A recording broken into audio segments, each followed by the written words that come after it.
어제 말씀에서 예수님이 예루살렘에 입성하셨어요. 왕으로 입성하셨죠. 왕으로 입성하시는 예수님께서 가장 먼저 찾으신 곳이 성전이라고 했습니다. 성전을 자신의 통치 철학이라고 선언하신 거였어요. 하나님의 임재와 질서 앞에 엎드리는 것을 이제 예수님의 통치 철학이라고 선언하신 것인데, 그 왕이신 예수님은 오늘 또다시 성전에 들어가십니다. 그리고 예수님께 성전에 들어가셨을 때 이제 성전 자체이신 예수님이 성전이시죠. 성전의 진짜 주인이시죠. 그런데 이제 현실 세계의 성전의 권력자, 성전의 현실 권력자들인 대제사장들과 장로들이 이제 예수님께 나와서 이제 만나죠. 그러면서 참 흥미롭게도 진짜 성전이시고 성전의 주인이신 예수님께 현실 성전의 권력자인 이 대제사장들과 장로들이 예수님의 그 권위에 대해서 질문을 해요. 당신이 무슨 권위로 이런 짓거리를 하는가? 뭐 이런 식의 이제 질문이죠. 그 말로 예수님을 제압하려고 이제 한단 말이죠.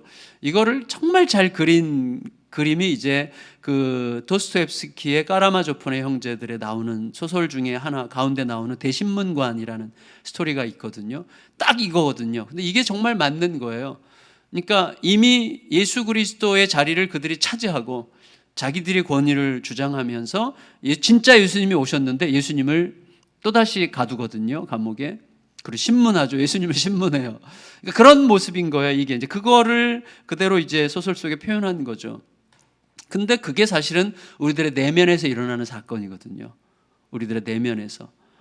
왜냐하면 내가 내 자신의 인생을 결정하고 싶은데 때로는 하나님의 권위에 저항하고 싶은 거예요. 무슨 권위로, 하나님 무슨 권리로 내 인생을 이렇게 힘들게 합니까?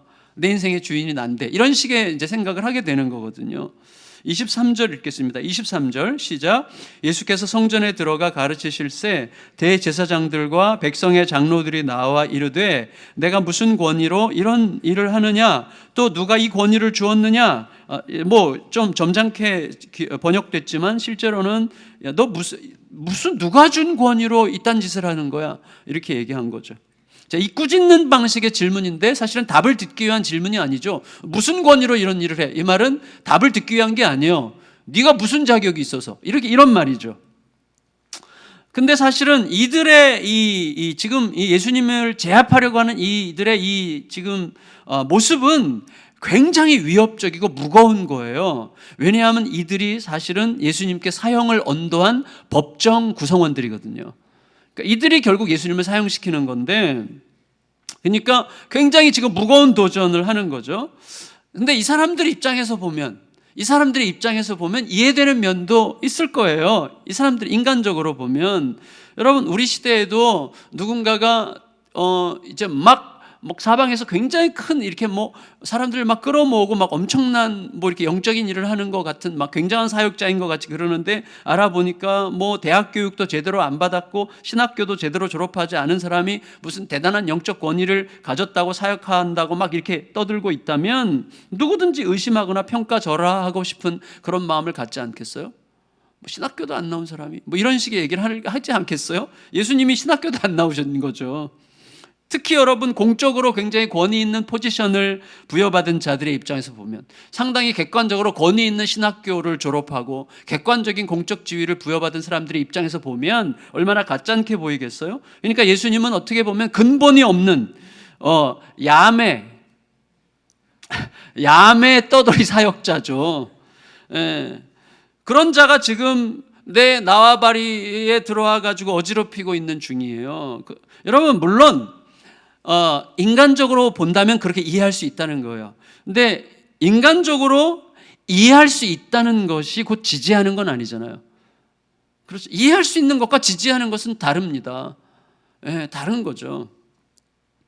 여러분, 왜냐하면 이 사람들, 이 대제사장들과 장로들이 참으로 하나님을 믿고 참으로 자기보다 하나님이 크시다는 사실과 내 기준보다 하나님의 기준이 말할 수 없이 더 크다는 사실을 절대로 잊지 않았다면 이런 특별한 현상에 대해서 하나님 앞에 물을 수밖에 없는 거예요. 그래서 여러분, 진실로 하나님께서 더 크시고 하나님의 기준이 내 기준보다 훨씬 더 중요하다는 사실을 진실로 내 마음속으로 받아들이는 사람은요, 신학교 졸업 유무, 학벌 유무보다 그에게서 나타나는 하늘의 열매를 더 중하게 여길 가능성이 있습니다.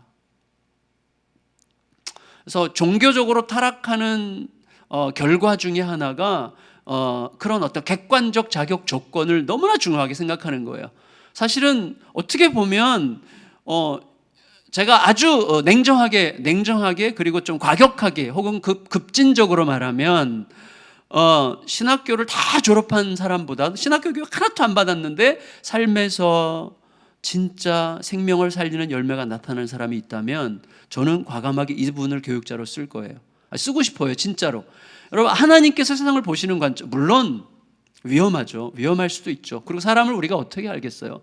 그렇지만 하나님께 이제 질문해야 되겠죠. 굉장히 제가 개척할 때 사실은 개척할 때 우리 교회 전도사님으로 강영희 집사님이라는 분을 전도사로 제가 초빙했거든요. 충영교회 제가 있을 때 중학교 1학년 교사였는데 정말 열매가 성품이 너무 아름답고 열매가 너무 귀하고 10년 넘게 하면서 청년들이 저쪽에서부터 엄마 이렇게 하고 중학교 1학년 때 이분이 너무 잘 보살피고 죽어가는 애들을 너무 많이 살리는 거예요. 정말 귀한 사역자죠. 그러면 너무 교육자로 쓰고 싶었는데 끝내 제가 거절당했어요. 근데 여러분, 사실은 이런 거 우리가 생각해야 됩니다. 내가 하나님께 묻기 전에 누군가의 권리에 대해서 묻는 자들은 자신에게 더 중요한 권리가 있다고 생각하는 자들이에요. 하나님께 묻기 전에 누군가의 권위에 대해서 질문하는 자들은 자기가 더 권위 있는 자라고 생각하기 때문입니다. 그러니까 이들은, 이 대제사장들과 이 장로들은 자기들의 홈그라운드에 뛰어들어와서 난장판을 만들어 놓은 예수에 대해서 심히 분노하고 있어요. 그렇지만 군중들이 지금 있기 때문에 군중들에 대한 자기들의 이미지를 생각하고, 그리고 예수님에 대해서 함부로 얘기했다가 군중들이 예수님을 너무 좋아하니까 군중들에 의해서 자기들이 해코지 당할지 모르니까 예수님께 굉장히 점잖은 것 같은 방식으로 이를 갈면서 지금 질문하고 있는 거죠. 하지만 그들은 자기 자신을 진실로 깊이 들여다본 적이 없는 자들이었던 게 분명해요. 왜냐하면 우리가 어제 살펴봤던 것처럼 그들이 성전을 중심으로 스스로 가지게 됐다고 생각하는 권위, 여러분, 우리에게는 권위가 없어요. 누구도 권위가 없어요. 우리 중에 하나님에 의한 권위, 하나님이 부여하실 때만 있는 거죠. 우리 스스로 고유하게 가진 권위라는 건 없습니다. 그러니까 여러분, 그들이 자기가 성전을 중심으로 이미 지금 가지고 있고 확보하고 있고 누리고 있다고 생각하는 그 권위는 실은 하나님께 마땅히 돌아가야 되는 권위를 강탈한 거잖아요. 빼앗은 거잖아요. 그래서 예수님께서 강도들의 소굴이라고 말씀하신 거거든요. 하나님의 집을 너희가 강도의 소굴로 만들었도다. 다 강탈자들이에요. 하나님께 돌아가야 될 권위를 자기들의 것으로 빼앗아 온 거거든요. 여러분, 교회에서 거드름 피우고 마치 내가 굉장히 힘이 있는 사람인 것처럼 의식하는 것보다도 초라하고 추한 게 없는 거죠. 전부 다 하나님의 거거든요. 그래서 이들은 강도들의 권위였고 반역자들의 권위였어요. 그들이 가진 게. 따라서 이들이 예수님을 폄하하는 마음으로, 예수님을 깔아뭉개려는 마음으로 예수님의 권위를 묻고 있다고 하는 것은 하나님에 대해서 진실로 여쭤본 적이 없는 것이고 자기 자신에 대해서 한 번도 제대로 생각해 본 적이 없다는 뜻이죠. 그에 따라서 현상을 우리가 이렇게 딱 요약하면 강도들과 반역자들이 진짜 왕에게 너가 왕이라는 증거가 뭐야? 라고 질문하고 있는 굉장히 웃긴 현상인 거죠. 근데 여러분, 전에도 제가 그런 말씀을 드린 적이 있는데 예수님의 싸움 방식은 권투가 아니라 유도예요. 그렇죠. 권투는 뭐예요? 내 힘으로 상대를 타격해서 쓰러뜨리는 거고, 유도는 밀고 들어오는 상대의 힘을 이용해서 상대가 자신의 힘에 의해서 쓰러지게 하는 게 유도죠. 그래서 힘을 사용하는 거죠. 이렇게 들어오면 그냥 그 힘을 이렇게 방향만 틀어가지고.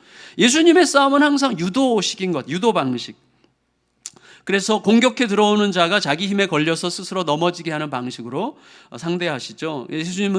예수님은요, 상대가 죄오는 힘을 역이용해서 대응하셔서 결국은 상대가 자기 자신에게 직면하고 자기 자신에게 묻게 하시죠. 24절 읽겠습니다. 24절 시작. 예수께서 대답하시되 나도 한 말을 너희에게 물으리니 너희가 대답하면 나도 무슨 권위로 이런 일을 하는지 이르리라 그랬어요. 예수님께서 그래, 내가 대답하는데 먼저 이거 대답하면 대답할게, 이렇게 이제 말씀하신 거죠. 그래서 그들에게 대답하신다고 약속하셨어요. 대답하면. 예수님의 권위와 출처에 대해서 의심 가득한 질문을 던지니까 예수님께서 그대로 받으셔가지고 그들이 절대로 의심할 수 없는 권위에 대해서 먼저 물으시는 거예요. 그게 뭐예요? 세례 요한의 영적 권위에 대한 거죠. 세례 요한의 영적 권위의 출처와 근거가 뭔지 너희가 대답해 주면 나도 대답할게, 이렇게 얘기하는 거죠. 25절에서 26절 읽겠습니다. 25절 26절 시작. 요한의 세례가 어디로부터 왔느냐? 하늘로부터냐 사람으로부터냐? 그들이 서로 의논하여 이르되 만일 하늘로부터라 하면 어찌하여 그를 믿지 아니하였느냐 할 것이요 만일 사람으로부터라 하면 모든 사람이 요한을 선지자로 여기니 백성이 무섭다 하여. 여러분, 정말 이들이 이제 완전히 역으로 함정에 빠졌죠. 세례 요한이 등장했어요. 세례를 베풀었어요. 회개를 선언하고 임박한 천국을 선포하니까 온 세상이 떠들썩했었죠. 그때는 뭐 정말 요단강에서 세례를 베푸는데 갈릴리에서부터 유대까지, 유대는 서울이고 갈릴리는 시골인데 시골 사람 서울 사람 전부 다 몰려와가지고 세례 요한에게 메시지를 듣고 세례를 받고 했단 말이죠. 수많은 백성들이 세례 요한을 매우 비상한 선지자, 하나님이 보내신 게 틀림없는 선지자라고 생각하고 있었단 말이에요. 따라서 대제사장들과 장로들은 갑자기 곤란해진 거예요. 세례 요한의 권위가 하나님으로부터 온 거다 이렇게 말하면, 근데 이 사람들은 세례 요한을 멀리하고 안 따랐거든요. 왜 세례 요한을 믿지 않았느냐 너희는? 그러면 그 다음에 그들이 그렇게 대답하면 예수님께서 정말 굉장한 말씀을 하실 게 있거든요. 그리고 그들이 세례 요한은 자기가 스스로 권위를 자기에게 부여해가지고 스스로 권위 있다고 자처한 거야 라고 말한다면, 지금 세례 요한을 하나님이 보낸 선지자라고 생각하는 군중들이 꽉 차 있는데 그들에 의해서 돌팔매질을 맞을 가능성이 있기 때문에 이렇게도 못하고 저렇게도 못하는 상황 속에 들어간 것이죠. 그러니까 그들은 매우 치사해지기로 결정했어요. 몰라 이렇게. 그래서 모른다 이렇게 얘기했어요. 우리가 알지 못하노라. 27절 읽겠습니다. 시작. 예수께 대답하여 이르되 우리가 알지 못하노라 하니 예수께서 이르시되 나도 무슨 권위로 이런 일을 하는지 너에게 이르지 아니하리라. 사실은 이 대제사장들과 장로들은요 정직하지 않은 자들이었어요. 처음부터 정직하지 않았죠. 따라서 그들은 예수님의 대답을 들을 자격을 스스로 상실하게 됐어요. 여러분, 세례 요한이 하나님께로부터 온 자인지 여부를 알 수 없다면 어떻게 예수님이 하나님으로부터 오신 분인지를 알 수 있겠어요? 그렇게 자기 자신에게 묻게 한 거예요. 몰라 우리가. 그러면 너희는 나에 대해서도 몰라야 돼. 이렇게 말씀하신 것이죠. 이 대제사장들과 서기관들이, 권위자들이 자기들의 무지함을 공개적으로 군중들 앞에 드러냈어야만 했어요. 그런데 여러분, 사실은 예수님께서 그들의 질문을 받고 역으로 세례 요한의 권위에 대해서 질문하신 것은 그들의 질문을 비껴가기 위해서가 아니라 그들의 질문에 정확하게 대답하기 위해서였어요. 여기에 더 깊은 의미가 있는 거죠. 여러분, 우리가 알듯이 세례 요한의 권위와 예수님의 권위는 결정적으로 연결되어 있습니다. 그러니까 그들이 세례 요한의 권위를 인정한다고 하는 것은 예수님이 하나님의 아들이라고 인정할 수밖에 없는 거예요. 우리가 알듯이 세례 요한이 요단강에서 세례를 줄 때 예수님께서 세례 요한에게 세례받기 위해서 요단강까지 가셨잖아요. 그때 세례받고 물에서 올라오실 때 어떻게 됐어요? 마태복음 2장에 보면 하늘이 열렸어요. 그리고 성령이, 하나님의 성령이 비둘기같이 내려오셨어요. 그리고 하늘에서, 열린 하늘에서 소리가 들렸어요. 아버지 하나님의 소리가, 이는 내 사랑하는 아들이요 내 기뻐하는 자라. 성삼위 하나님께서 거기 함께 계셨어요. 요단강에서. 예수님이 누구신지가 그때 선언됐어요. 세례 요한과 관련해서 선언됐기 때문에 세례 요한의 권위에 대해서 물으신 것은 세례 요한의 권위가 내 하늘의 권위와 결정적으로 연결되어 있다는 것을 그들에게 말씀하고자 하시는 것이죠. 따라서 예수님은 자신의 권위에 대해서 정확하게 대답하신 거죠. 하지만 대제사장들과 장로들의 의도는 처음부터 답을 듣기 위한 게 아니라 망신을 주려고 하는 거였기 때문에 예수님의 뜻을 알아들었을 리가 없습니다. 다만 반역자들이 왕에게 망신을 주기 위해 도전했다가 오히려 자기들이 뒤집어 쓴 거죠.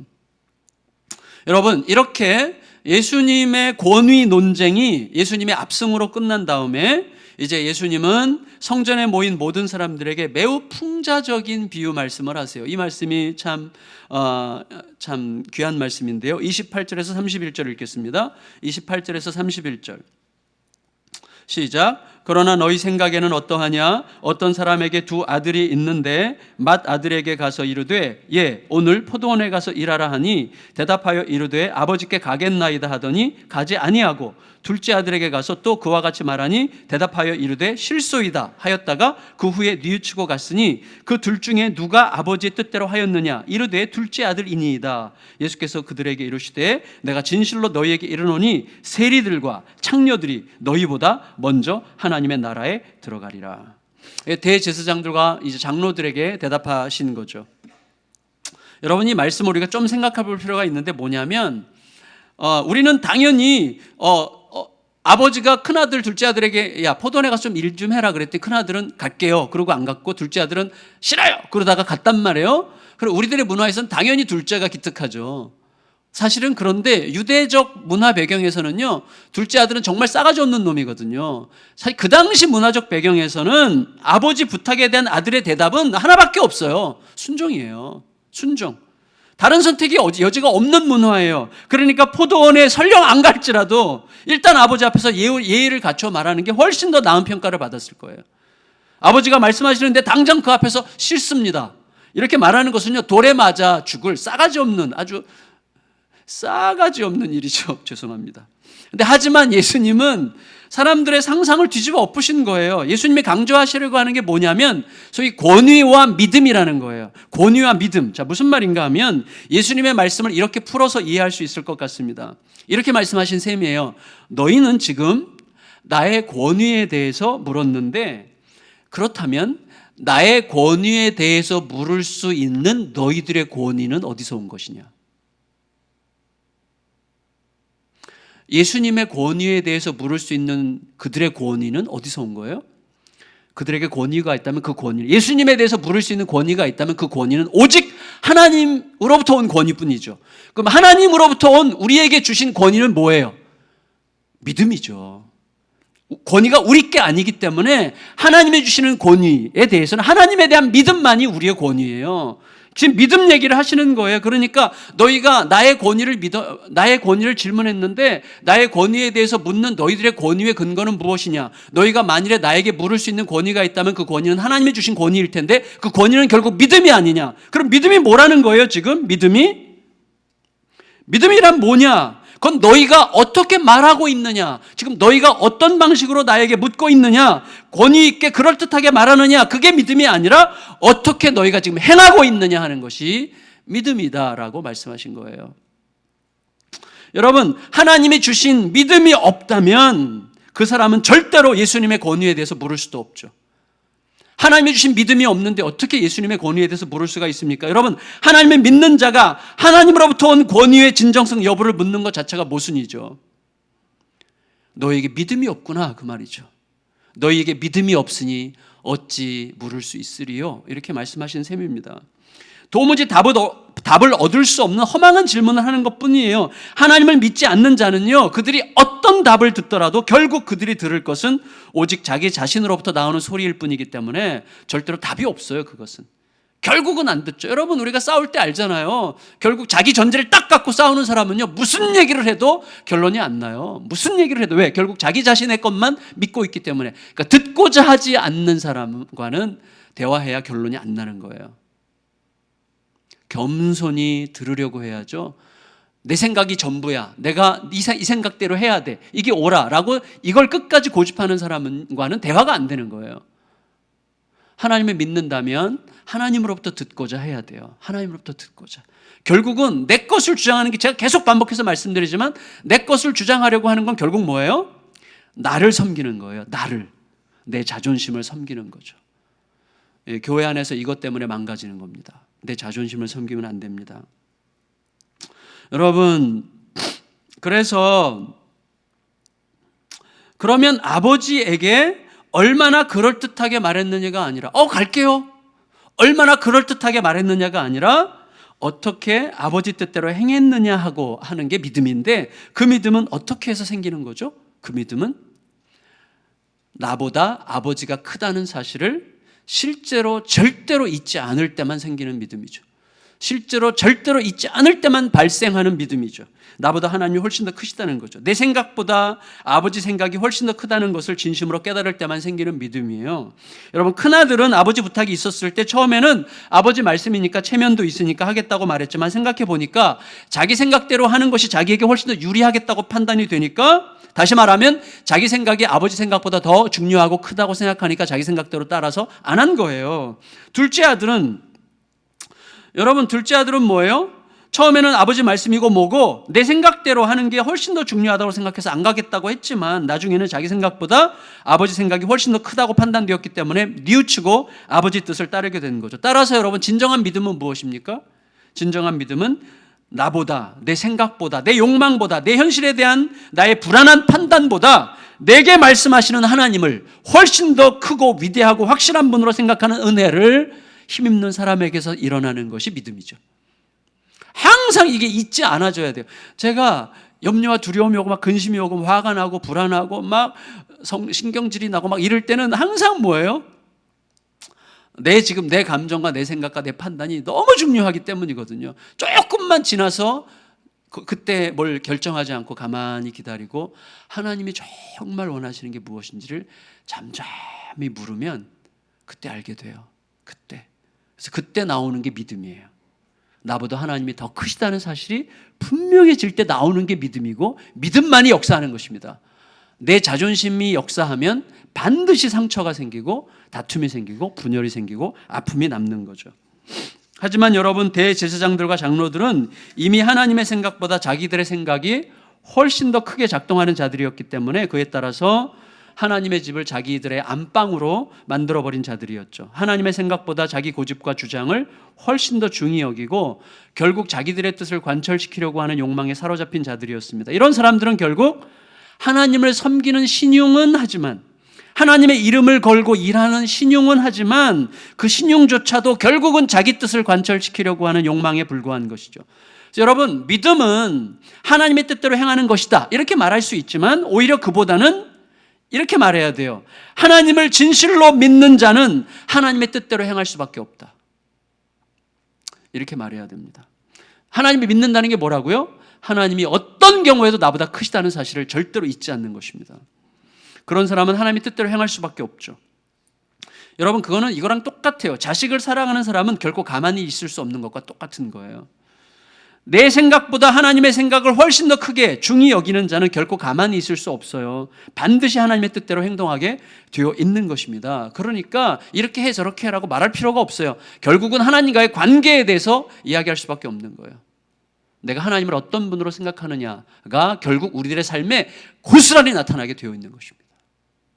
정말 고스란히.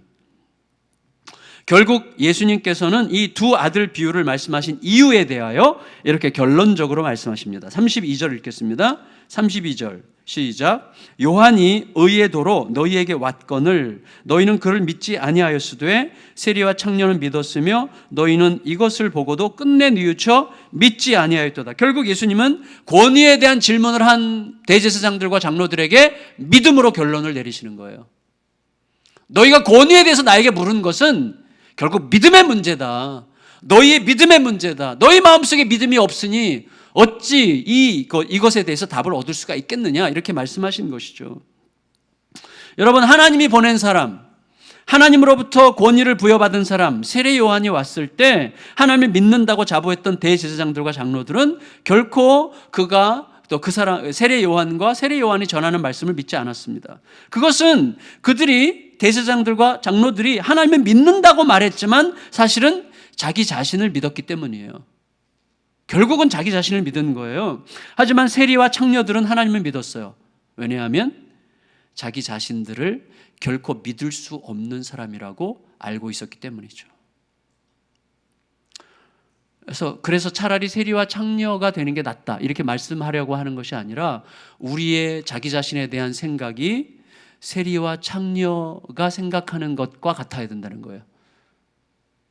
근데 제가 지난번에도 말씀드렸지만 우리는 참 묘한 존재들이잖아요. 전에 그런 말씀 드렸죠. 우리는 하나님 앞에 기도할 때 주여, 이 벌레 같은 자를, 저는 진짜 벌레만도 못합니다. 벌레만도. 세리나 창녀가 벌레보다는 나을 수 있잖아요.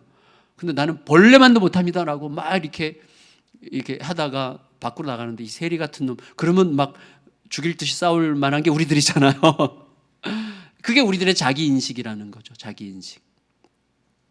여러분, 세리와 창녀들은요, 자기 자신을 믿을 수 없는 자라고 생각했기 때문에 자기보다 훨씬 크신 하나님, 자기 생각보다 훨씬 크신 하나님의 생각을 믿었기 때문에 세례 요한을 보는 순간 하나님의 권위를 느낄 수 있었고, 그에 따라 세례 요한과 그가 전하는 하나님의 메시지를 믿을 수 있었고, 메시지 앞에 뉘우쳤고, 그에 따라 세례 요한이 전하는 예수님도 믿을 수가 있었던 거죠. 결국은 어디서부터 시작했어요? 하나님을 어떤 분으로 생각할까? 하나님이 나보다 훨씬 크신 분으로 생각했다는 거예요. 사실은 말은 우리가 늘 그렇게 해요. 말은 하나님이 비교할 수 없이 나보다 크다고 생각하지만 삶은, 자, 믿음이 뭐라고요? 어떻게 말하느냐가 아니라 어떻게 행하느냐라고 말씀드렸는데, 말은 하나님이 나보다 크시다고 우리는 확신해요. 진짜로 확신하고 말하는데 실제로 삶을 보면 내가 하나님보다 훨씬 더 크셔요. 그렇게 살아요, 우리가. 그래서 내 생각과 내 판단이 훨씬 더 중하죠.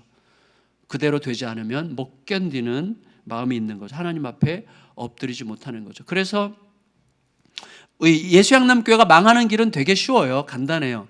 제가 제 주제를 잃어버리는 순간이고 우리들 각자가 자기가 누군지를 잃어버리는 순간이에요. 그러면 망하는 거예요, 교회는.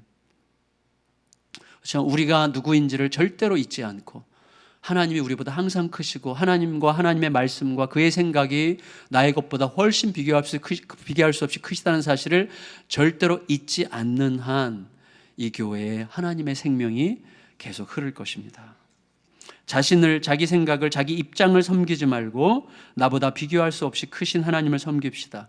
내 안에 선한 것이 없음을 알고 삽시다. 그래서 오늘, 어제 말씀드린 것처럼 오늘이죠. 선 그 자체이신 하나님을 따를 수 있는 영광을 주신 오늘을 기뻐하고, 오늘 내가 책임지는 게 아니라 예수님이 책임진다는 사실을 알고 오늘 내가 21세기에 예수로 살아갈 수 있도록, 거룩한 척하는 게 아니라 예수로 살아간다는 건 뭐예요? 마치 예수님께서 내 안에 사시는 것처럼 예수님께 끝없이 물으며 산다는 뜻이지, 내가 예수인 것처럼 살아간다는 뜻이 아니죠. 예수님께 끝없이 물으며 살 수 있도록 내 손을 잡으시는 예수님과 함께 하루를 지내는 은혜가, 오늘 아침에도 마찬가지였어요. 제가 아침에 좀 오늘 일찍 일어나게 돼가지고 한 4시쯤 교회로 왔는데, 와서 이렇게 딱 자리에 앉았는데 말씀을 마무리 이제 하고 이제 여러 번 다시 읽어봐야 되는데, 갑자기 이 학교 건축, 어제 저녁 때 우리 학교 선생님들이랑 저녁 식사를 해서 그런가 봐요. 학교 건축 생각을 딱 하니까 머리가 아프기 시작한 거예요. 막 머리가 아프기 시작하면서, 이걸 또 이 건축할 때도 그렇게 막 골머리를 앓았는데 또 이걸 시작해야 되나? 내가 왜 해야 되나? 이렇게 생각했는데 주님께서 갑자기 너 무슨 소리야? 왜 네가 해? 이러셨어요. 왜 네가 해? 너 또 이 교회를 네 교회라고 생각하니? 이렇게 말씀해요. 그 순간이 자유가 순식간에 밀려오면서 막 행복하게 이 아침에 여기 딱 올라왔어요. 진짜로 여러분, 이 한순간이에요. 한순간. 진짜 한순간. 바라기는 여러분, 오늘 예수 그리스도와 함께 예수께 끝없이 물으면서 그분이 나보다 훨씬 더 크심을 절대로 잊지 않고 살아감으로 말미암아 우리가 진짜 권위자에게 소속된 믿음으로 믿음의 이야기를 써가는 자로 살아가는 우리 모두가 되시기를 예수님의 이름으로 축원합니다.